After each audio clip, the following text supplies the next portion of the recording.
আসসালামু আলাইকুম। শনিবার, সপ্তাহের প্রথম শনিবার আমরা বিভিন্ন দূর-দূরান্ত থেকে সরকারি হাসপাতাল ফেনীতে বিশেষজ্ঞ ডাক্তার স্যারদের দেখাতে আসি। আসলে শনিবারে কী ডাক্তার পাওয়া যায়, কী ডাক্তার পাওয়া যায় না, ওই সম্পর্কে আমাদের জানা নাই।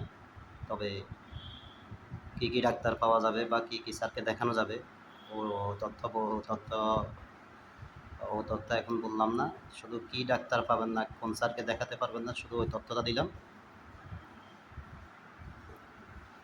শনিবারে অর্থোপেডিক্স, ভাঙ্গা, হাত ভাঙ্গা, পা ভাঙ্গা, কোমর ভাঙ্গা, মেরুদণ্ড ভাঙ্গা, অর্থোপেডিক্স বিশেষজ্ঞ এই স্যারদেরকে শনিবারে বহির্বিভাগে পাওয়া যাবে। শনিবারে হচ্ছে যে অর্থোপেডিক্স ওটির শিডিউল টাইম। বিশেষজ্ঞ স্যারেরা ওটিতে রোগীদের ওটি করেন, এই জন্য আউটডোর বা বহির্বিভাগে স্যারেরা চেম্বার করেন না। তো আমরা দূর দূরান্ত থেকে যারা আসি, অযথা দূর দূরান্ত থেকে আমরা কষ্ট করে টাকাও নষ্ট হলো, সময় নষ্ট হলো এবং টিকিট কাটলাম।